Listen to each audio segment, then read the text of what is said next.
Hey y'all, I'm Lauren and welcome to Cantina Cast. Today I'm wrapping up my coverage of the Yoda comic, and I'm starting with issue 7 and I'm going all the way through the final issue, which is issue 10. Issues 7 through 9 were written by Marc Guggenheim, and issue 10 is written by Cavan Scott. And Cavan Scott is the writer who kicked off this series with issues 1 through 3, so it's nice to see Cavan Scott wrapping it up. I have some previous videos on the channel of me covering this comic series. I've been trying to cover my comics in chunks of story arcs. So like my previous videos about this series were covering, usually I would do like 2 or 3 issues, 2, 3, or 4 issues with each video. And I've really enjoyed this series so far, and I've enjoyed it up until this point, and I also enjoyed the way that it wrapped up as well.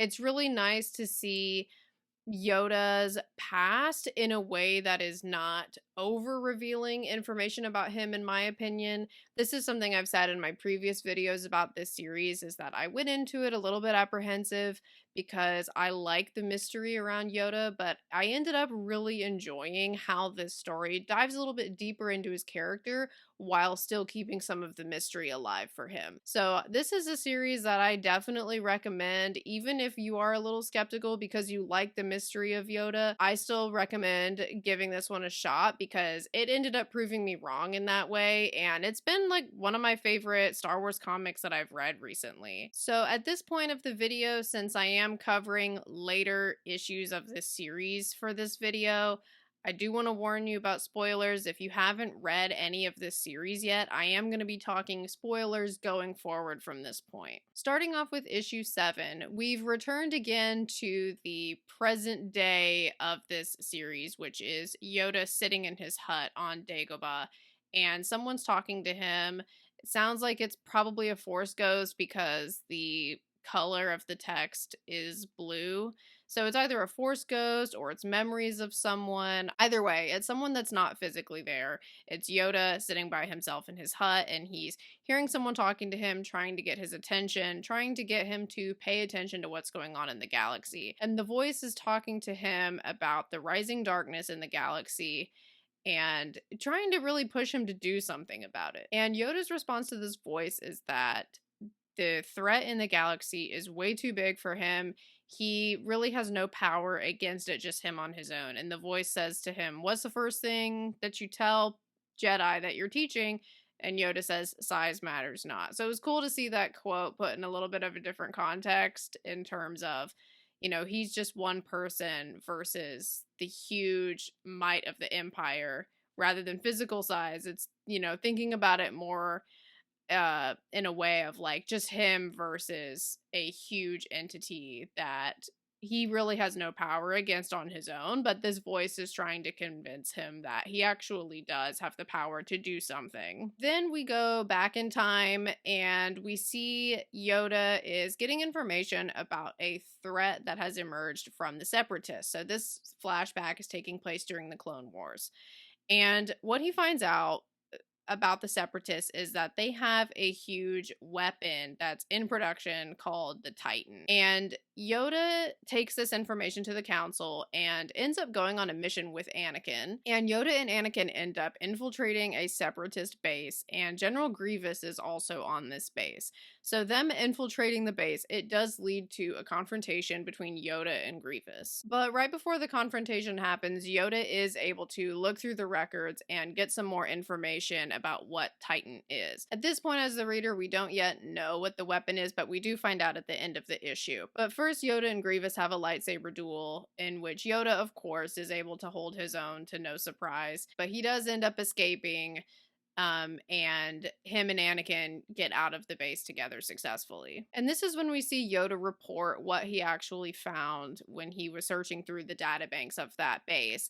The weapon is droids that are 4 times as large as the current battle droids that they have, which is called mega droids. And the project is what was called Titan, but what it pretty much is plans for a whole new army that's going to be more damaging than the army that the Separatists already have. And so the way that this issue ends is Yoda really emphasizing that this threat has to be taken care of, because if they just let this go unchecked, it could really just make the war even worse than it already is. And when we pick back up with issue 8, we see Yoda and Anakin presenting their findings to the Jedi Council. And Anakin has a plan that they go to the factory that is supposedly making the mega droids, which is called Golotha, and that they take the factory out. And based on the intel about this factory, Anakin seems to believe that getting into the factory is going to be a piece of cake. And Yoda's telling Anakin, don't be overconfident. That might not be true. Like, let's not underestimate the enemy. And they do kind of butt heads about this a couple times in this issue as they're going about this mission. Yoda refers to Anakin as overconfident a couple times. Anakin seems to, at times, recognize that, and at times thinks that he has a reason to believe what he believes about the intel they were given. So you do kind of see that Yoda, in this case, he is kind of recognizing some of Anakin's weaknesses as they're working together. When they get to Golotha, it turns out that Yoda was right, that the way that Anakin was speaking was kind of underestimating the forces that were waiting for them on this planet, that were guarding this factory. And so a fight ensues where there are a lot of clones that die, and it ends up just being a pretty messy situation that they have to get through first to be able to access the factory. Once they get into the factory, what they end up doing is Yoda has the idea to set thermal detonators off at the central column of the factory. Pretty much this whole structure is built just around one main column.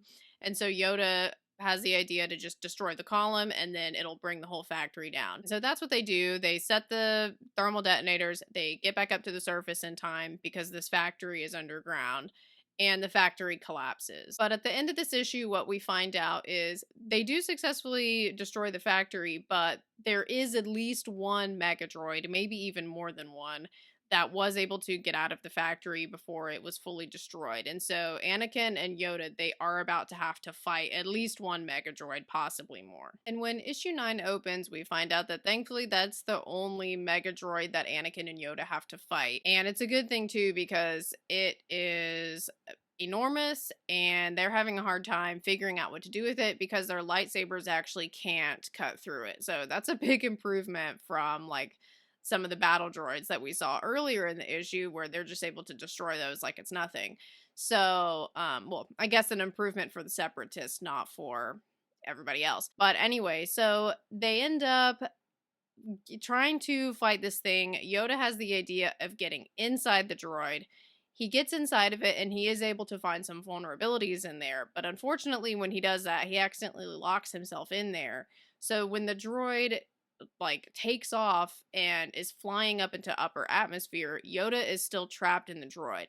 And Yoda figures out how to get the thing to shut off, but Yoda is still in there. And so now he's in space inside of this droid, and it's freezing cold. He's having a hard time figuring out what he's going to do, and he needs Anakin's help. And so Anakin thankfully flies up in his ship just in time and is trying to talk Yoda through what they're going to do to get him out of there. And this moment was one of my favorite parts of this series because it reminded me a lot of Empire Strikes Back when Yoda is training Luke. The droid, since it's been destroyed, it's kind of just spinning in space. And the first thing that they need to do is Yoda is trying to get Anakin to use the Force to stop the droid.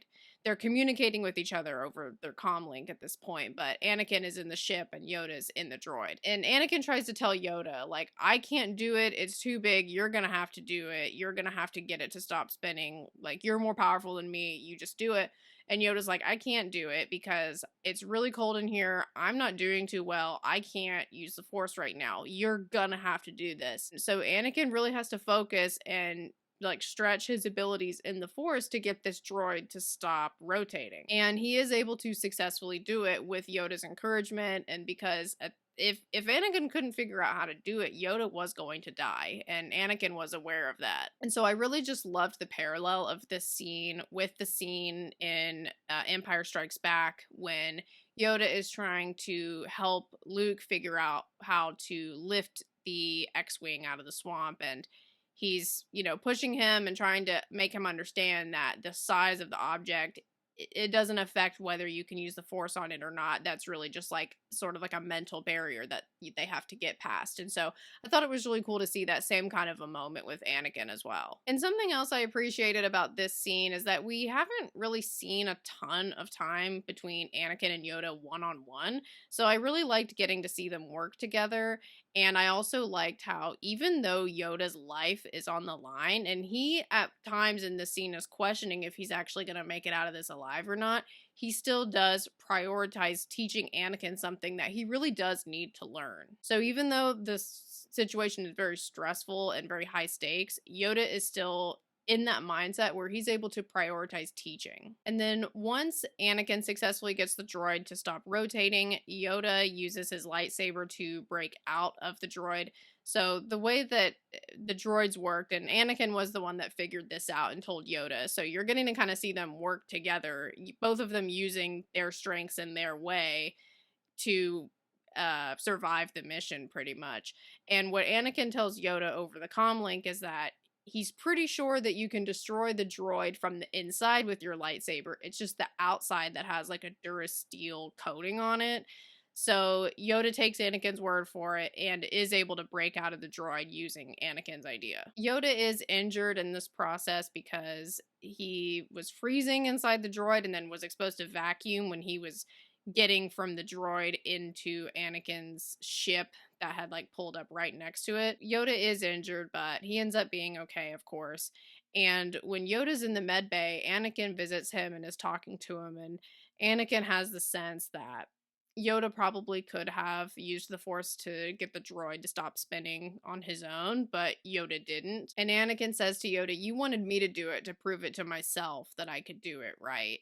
And Yoda says, I'm not gonna confirm for you either way. Then we go back to the present day of Yoda sitting in his hut on Dagobah, and we do finally find out who it is that's talking to him.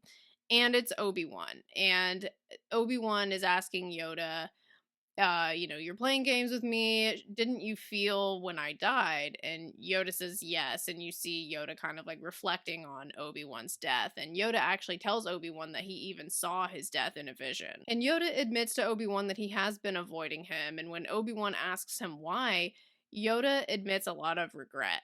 He regrets that he wasn't able to anticipate what Palpatine was doing, and he regrets that he wasn't able to pinpoint that it was Palpatine that was a Sith Lord. He feels like the galaxy's better off without him because he was in a position to stop this and he was unable to. And that also leads to why at the beginning of this little story arc, Yoda was saying to Obi-Wan that this conflict in the galaxy, it's too big for him to solve because he feels like he's already failed at it once. And he also mentions how he failed to see how Palpatine was manipulating Anakin as well. And that's another really big regret that he has, is that he feels like he wasn't as supportive of Anakin as he could be because he didn't see what Palpatine was doing. Not only did he miss what Palpatine was doing, but even in that lightsaber duel that he had with Palpatine that we see on screen in Revenge of the Sith, he wasn't able to kill him during that lightsaber duel either.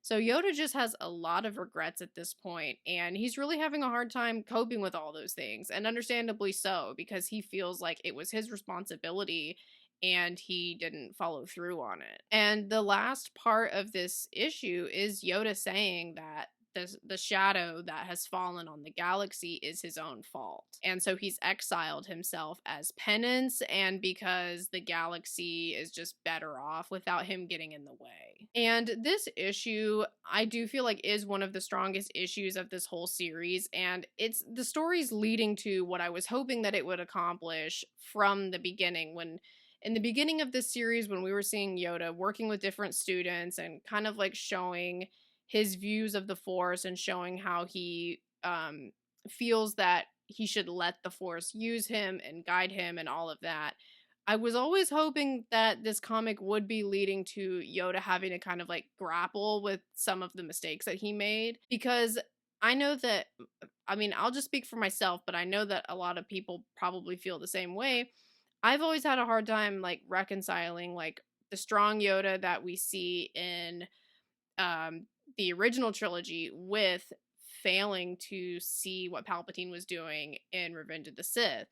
And the way that I've always kind of like explained it to myself is that, well, you don't turn into like a powerful mystic that we see in the original trilogy without going through some dark times in life and making some mistakes first. Like, you've got to go through the hard times to get like fully enlightened and to, become like the all powerful Yoda that we see at the end. And so that was kind of like how I always explained it to myself.